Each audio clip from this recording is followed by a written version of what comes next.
सुखदेव जी के कहे हुए भागवत शास्त्र की कथा द्वारा उज्ज्वल ज्ञान यति करूँगा।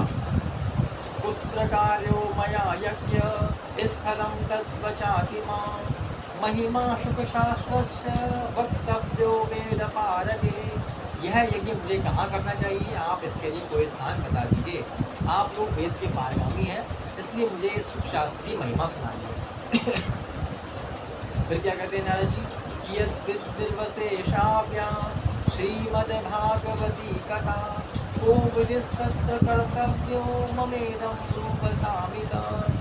क्या कह रहे हैं नारद जी, यह भी बताइए कि श्रीमद् भागवती कथा कितने दिनों में सुनानी चाहिए और उसके सुनने की विधि क्या है। कुमारा ऊचु, सनकादि यहाँ पर बोल रहे हैं, क्या बोल रहे हैं, ऋणु नारद वक्ष्यामो विनर्माय विवेकिने गंगा द्वार समीपे तू तटमानंद नामकम। क्या कह रहे हैं कि नारद जी आप बड़े विनीत और विवेकी हैं, सुनिए हम आपको ये सब बातें बताते हैं। हरिद्वार के पास आनंद नाम का एक घाट है, वहाँ पर अनेकों ऋषि रहते हैं तथा देवता और सिद्ध लोग भी उसका सेवन करते हैं। भांति भांति की वृक्ष और लताओं के कारण वह बड़ा सघन है और वहाँ बड़ी कोमल नवीन बालू ऋषि हुई है। नाना ऋषिगणे दुष्टम देव सिद्ध निषेवितम नाना तरुलता कीर्णम नव कोमल बालुकम। वहाँ पर कोमल कोमल बालू ऋषि हुई है। और क्या करना है, रम्य में कांत देशस्तम हेम पद्म सुसौरभम यमीपस्थ जीवानां वैरम चेतसी न स्थितम। वह घाट बड़ा ही सुरम्य और एकांत प्रदेश है, वहाँ हर समय सुनहले कमलों की सुगंध आया करती है। उसके आसपास रहने वाले सिंह, हाथी आदि परस्पर विरोधी जीवों के चित्त में भी वैर भाव नहीं, यानी कि जितने भी वहाँ पर पशु हैं वो एक दूसरे से वैर भाव नहीं रखते हैं। तो आप वहाँ पर जाइए और वहाँ पर इस कथा का विस्तार करिए। ज्ञान यज्ञस्त्वया तत्र कर्तव्यो प्रयत्नतः अपूर्वस्तरूपा च कथा तत्र भविष्यति। वहाँ आप बिना किसी विशेष प्रयत्न के ही ज्ञान यज्ञ आरंभ कर दीजिए, उस स्थान पर कथा में अपूर्व रस का उदय होगा। पुरस्तम निर्बलम चैव जरा जीर्ण कलेवरम तत्रयं च पुरस्कृत भक्तिस्तत्रा गमिष्यति। भक्ति भी अपनी आंखों के ही सामने निर्बल और जराजीर्ण अवस्था में पड़े हुए ज्ञान और वैराग्य को साथ लेकर वहाँ पर आ जाएगी। यत्र भागवती वार्ता तत्र भक्त्यादिकं व्रजे कथा शब्दं समाकरण तत्रिकं तरुणायते। क्योंकि जहाँ भी श्रीमद् भागवत की कथा होती है वहाँ ये भक्ति आदि अपने आप ही स्वतः पहुँच जाते हैं। यहाँ कानों में कथा के शब्द पढ़ने से ये तीनों तरुण हो जाएंगे। सूत उवाच, फिर से सूत जी कह रहे हैं, सूत जी कथा कैसे सुना रहे हैं, शौनकादि ऋषियों को। सूत जी क्या कह रहे हैं, एव मुक्त्वा कुमारास्ते नारदेन समं तथा गंगा तटं समाजग्मु कथा पानाय सत्वरा। सूत जी कह रहे हैं, इस प्रकार कहकर नारद जी के साथ सनकादि भी श्रीमद् भागवत कथामृत का रसपान करने के लिए वहाँ से तुरंत गंगा तट पर चले आए। पहले के समय में कथाएं बहुत कम होती थी और नारद जी कथा कर रहे हैं तो उसका एक प्रसार अलग ही हो सकता है। यदा याता तटं ते तु तदा कोलाहलोक्यभूः भूर्लोके देवलोके च ब्रह्मलोके तथैव च। जैसे ही लोगों ने सुना कि नारद जी कथा कर रहे हैं तो सभी लोग जो है यहाँ पर आने लगे हैं। जिस समय में तट पर पहुँचे भूलोक, देवलोक और ब्रह्मलोक सभी जगह इस कथा का हल्ला हो गया कि नारद जी कथा कर रहे हैं हरिद्वार में आनंद नामक तट।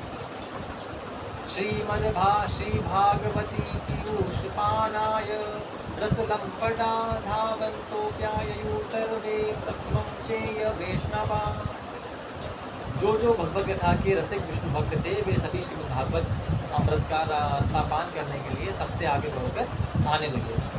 यहाँ पर कौन कौन आ रहा है, वर्ण सभी, यहाँ पर सभी ऋषि हैं और परम वैराग्य हैं ये। भृगु वसिष्ठ च वनश्च गौतमो मेधातिथिर्देवल देवरातो रामस्तथा गादिसुतश्च शाकलो प्रकण्डु पुत्रा त्रिजविप्पलाद योगेश्वरो व्यास पराशरौ च छायाशुकौ जाजलिक्मुहुमुख्या सर्वेऽप्यमी मुनिगणा सह पुत्रशिष्या स्वस्ति विराय युवति प्रणयेन युक्ता।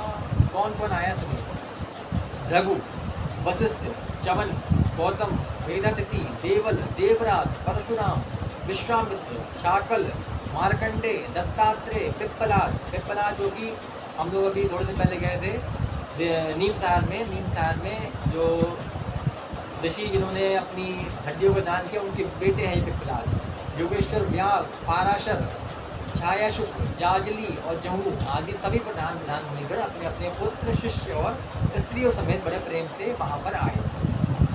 इनके सिवा वेद, विधान, उपनिषद, मंत्र, तंत्र, 17 पुराण और 6 शास्त्र भी मूर्तिमान होकर वहाँ पर उपस्थित थे। इसलिए यहाँ पर श्रीमद् भागवत की महिमा बहुत ज़्यादा है कि सभी इसका आदर करते हैं।